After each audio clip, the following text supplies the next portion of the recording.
Hi there. Seem to be having some sort of technical issues this morning, so hopefully I'm live now and you guys can see me. I will wait just a couple of minutes to see who else joins us here. It is Monday. I guess it's not morning. I was going to say morning, depending on what time zone you're in. Maybe it's morning. It is noon here. So normally I would be headed to find my lunch and that's what I'll be doing when I get done here. But I knew that this was the pocket of time I would have today and just have a message I really felt strongly about sharing and wanted to make sure that I made the time to do it today. So, let me rearrange myself in my chair here.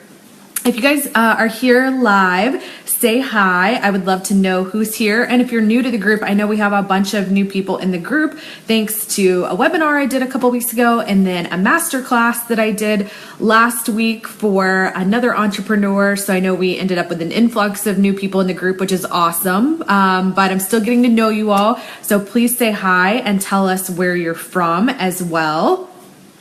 I'm not going to spend too long here at the beginning. That way, those of you who are watching this on replay don't have to see my stall tactics while I wait for people to get on. But this is just something I felt really called to talk to you about today. And it's the idea of when do you know that it's time to make that next leap? And maybe your next leap is leaving your 9 to 5. Maybe it's up-leveling your business. Maybe it's pitching yourself for a big speaking engagement you never thought you could get, or pitching yourself for a guest blog or magazine article in one of those dream outlets you want to be featured in. You know, there are a lot of different times in our careers and in our businesses that we have to choose to make the leap. And I don't know about you, but certainly those leaps are always difficult and scary for me. And I would imagine they are for many of you as well, because a lot of the people I talk to are trying to decide, when do you make that leap? When do you change jobs? When do you leave your 9 to 5 to pursue your business full time? When do you know you're ready to pitch yourself for a big speaking engagement or a big guest blog? You know, there are all these different times that we have to find the courage to make the leap. And the common theme I see with people is no one ever feels like it's the right time. No one's ever ready to make the leap. You might say the words that you're ready to make the leap, but the actual taking of the action, that piece of it, most people struggle with. And there's nothing wrong with that. I told someone the other day, she was talking about how she felt like she was constantly up leveling in her business and there were a lot of growing pains that were associated with that. And I told her that if you feel comfortable, I don't think you're doing your business right. I don't think you should ever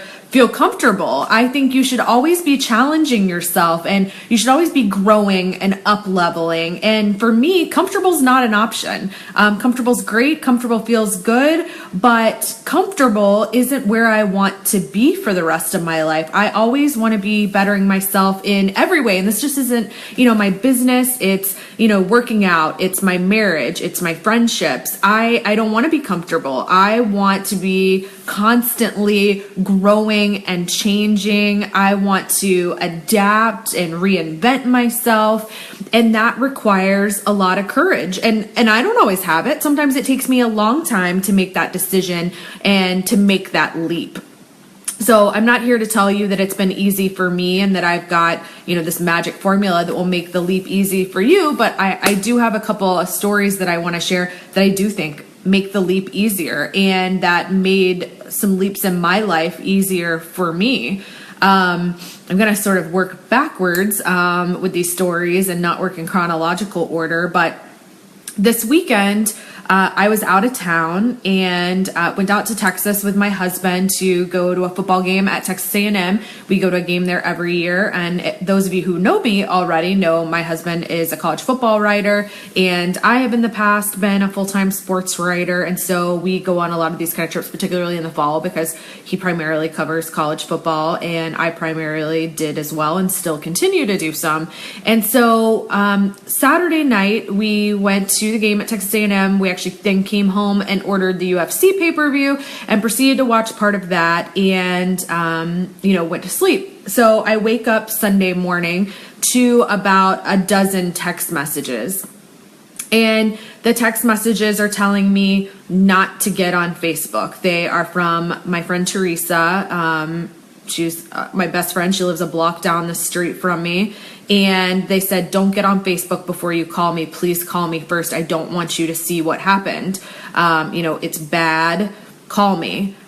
And, your mind goes a million different places. I'm out of town. Actually, Teresa's mom was watching my pets. So I thought, is something wrong with one of my pets? I thought, is something wrong with one of my parents? And she found out first. Teresa's very close to my parents. And, I'm in Texas. I'm sort of out of touch. And, maybe somebody couldn't get a hold of me. So I call her.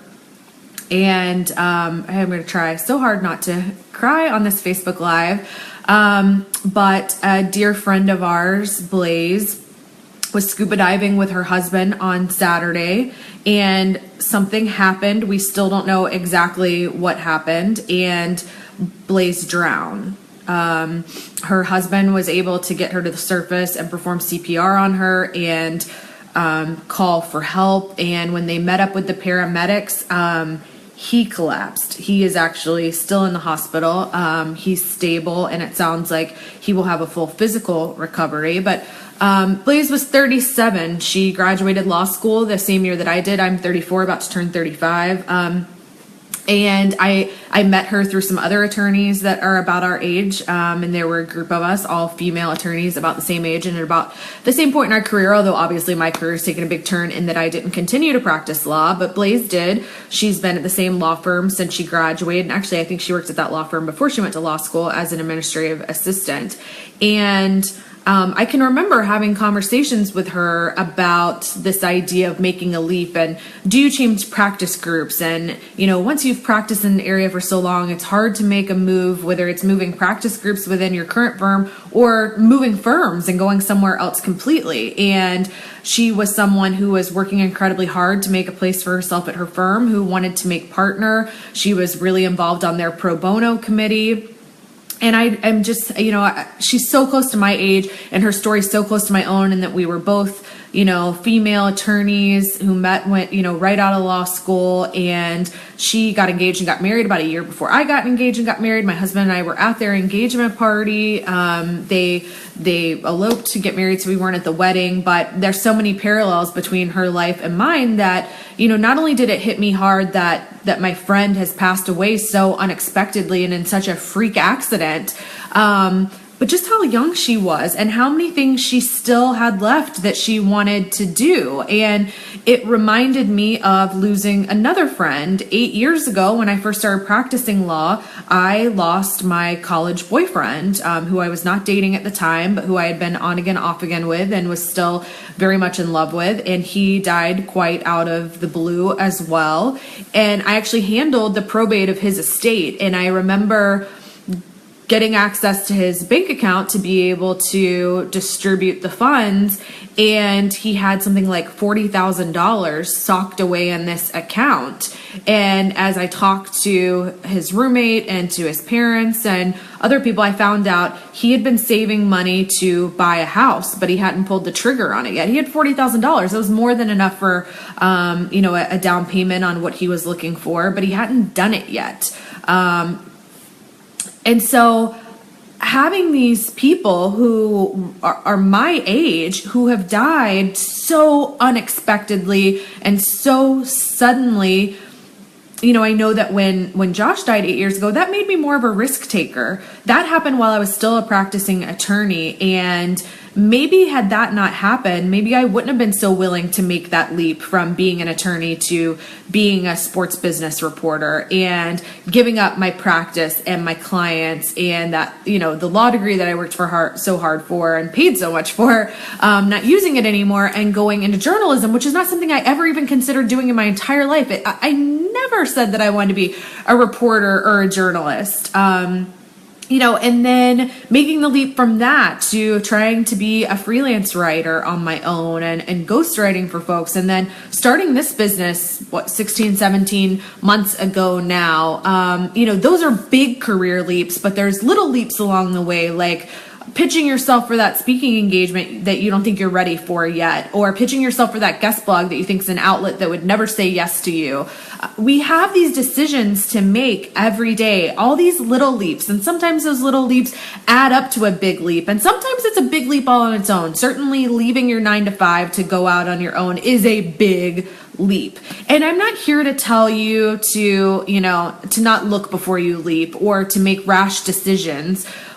But I am here to tell you that your time is limited, okay? The number one reason I hear from people that they're not taking these chances with their career and with their business is they're not sure that they're ready. They're not sure that it's the right time. And I'm here to tell you, you are never gonna feel like it's the right time, okay? This is your wake-up call. You will never feel like it's the right time. And that's totally normal. I don't know anyone who's made a big leap when it comes to their career or their business who told me, well, I made it because I knew the time was right. There's always some extenuating circumstance that pushes them over that final edge. For some people, it's having their first child and wanting to be able to spend more time with them. I see that a lot as a reason. But if you're waiting around for that sign that now is the time, that sign might not be as big as you think it is. It's not going to be a lightning bolt that strikes you, I hope. It's never going to feel like you are 100% confident in your decision. Now, sometimes after you make the decision, you're able to look back, in hindsight's 2020, and you're able to say that you felt so confident about it and that, it was absolutely the right move to make. But I don't know anyone who's made a big leap or,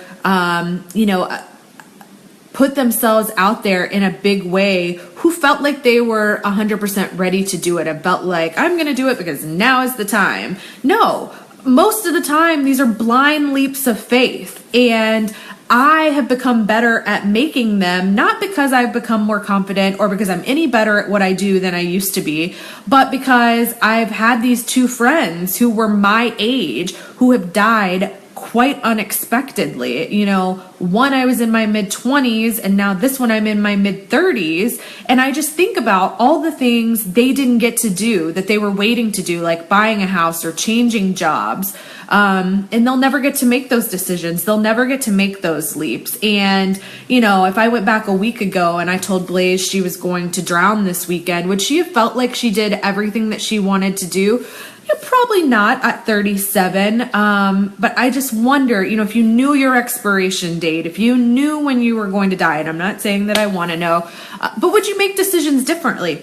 Probably. And having that experience in my mid-20s where this guy that I had dated for so many years unexpectedly, died one day, and going through his estate and finding out the plans he had and the money he had socked away and the things he hadn't done because he thought it wasn't the right time yet, it's made me take bigger risks. It's made me spend money when I might not, or go on a trip when I might not, or decide to go out on my own and have this business. And I've taken huge risks that felt wildly uncomfortable. As a matter of fact, when I don't know if I've told this story before, but when I first started my business, I knew that there was this coach I really wanted to hire, and she had a group program that was starting. Her name's Melissa Farr, and the group program was $3,000. I think it's actually more now. So if you go look up her program, it's called Under Earner to Unforgettable. I think it's actually more now. If you're interested in it, let me know. But it's not the point of this. It's $3,000, and I didn't have $3,000. I wasn't making that much money in my business. Actually, at that point, I'm sorry guys, my eye is killing me. At that point, I didn't have any one-on-one clients yet. I had just started my business, and really I was surviving off of money I was making as a ghostwriter, which wasn't part of the business I was trying to build, but I'm lucky that I had that skill and could make money on the side while I was building my business. And I didn't have the $3,000, and I don't keep credit cards because I don't trust myself, quite honestly.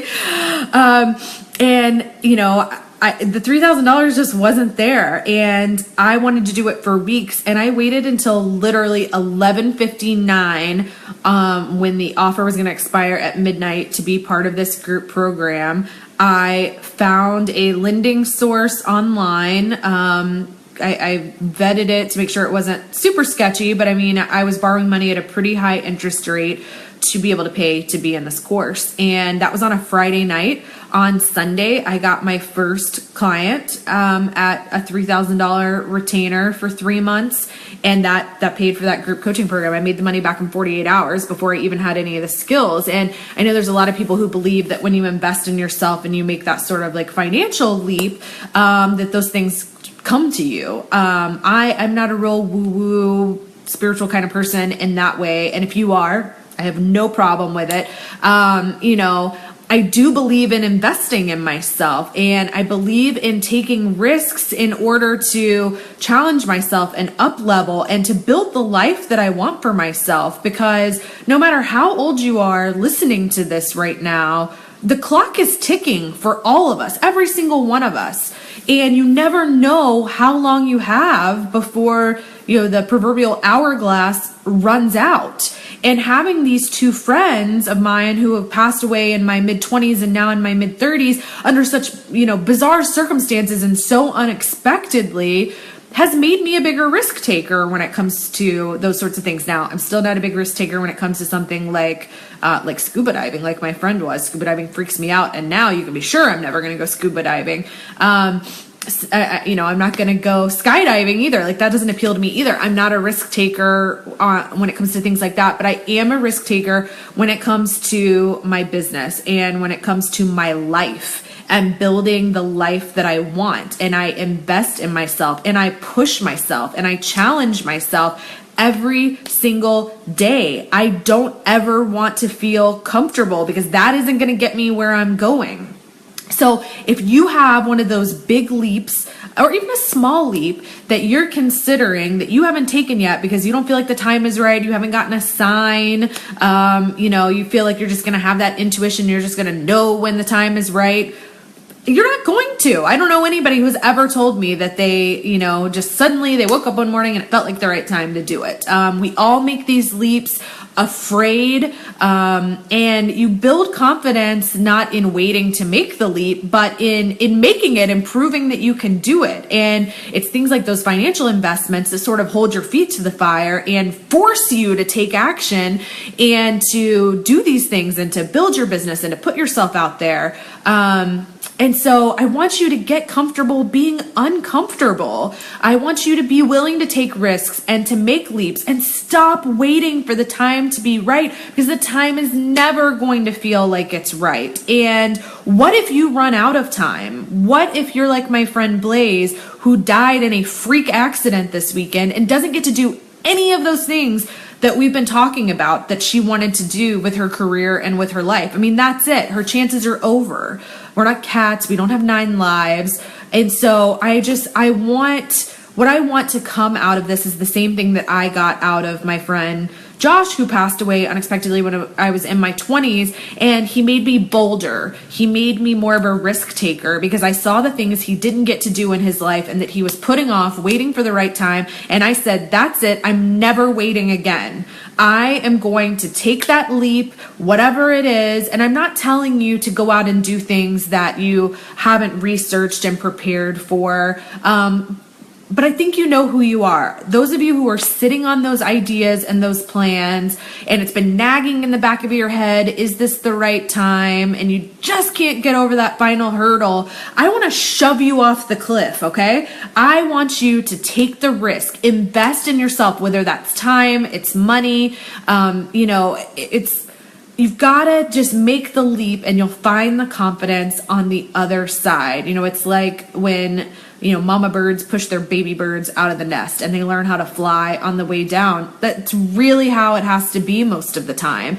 And so I just wanted to get on today and share these stories with you all and share a little bit of my experience and encourage you that if you're sitting on that fence post and you're waiting to go to the other side, you're waiting for that sign, I'm giving you your sign. I'm telling you that now is the time to make the leap. Believe in yourself and force yourself into that uncomfortable space where you have no choice but to perform, no choice but to succeed. That is when you'll find your greatest moments. That is where you'll find confidence. So I encourage you, if you're sitting there on the fence, if you're at the edge of the cliff, I encourage you to make that leap. Do it while you have the time. Don't wait for the right time. There is no right time. The right time is when you decide to do it. I thank those of you who showed up here live today. If you have questions, feel free to ask them, but I know that this is a very personal subject and requires you to be very vulnerable to come out and talk about it in front of everyone. I just wanted to get on because I have all these emotions right now with my friend dying so unexpectedly, and it just reminded me that I can't sit around and wait to make things happen. I have to start making them happen today. And I have to take those leaps today, not tomorrow. I can't keep putting things off for tomorrow. And so I have been reminded of that and am going to renew my focus and make some difficult decisions and some big leaps and up-level my business. And I hope that you're going to join me. If you are sitting on that fence and you need me to help shove you over, shoot me a direct message if you don't want to talk about it in front of everybody. Let's talk it through, and let's talk through whether you really are ready and you're just procrastinating. Oh, thank you so much. I appreciate it. I'm going to say your name, but I'm so afraid I'm going to butcher it. Delona. And if I'm not saying it right, please send me a message and tell me how to say it correctly, because I want to get it right. I appreciate you so much for joining on the live today. And I'm telling you guys, if you're nervous and your gut's telling you should have already made this leap and you still haven't yet, and you need somebody to help push you and hold you accountable, you send me that direct message or you post in the group and I will be there for you. Okay. I hope everybody has a fantastic Monday. I will talk to you all again in the group soon. Have a great week. Oh, okay. I've got a pronunciation now. Delana. Got it. I will get it right next time. I'm going to write it down. Thank you so much and have a great Monday.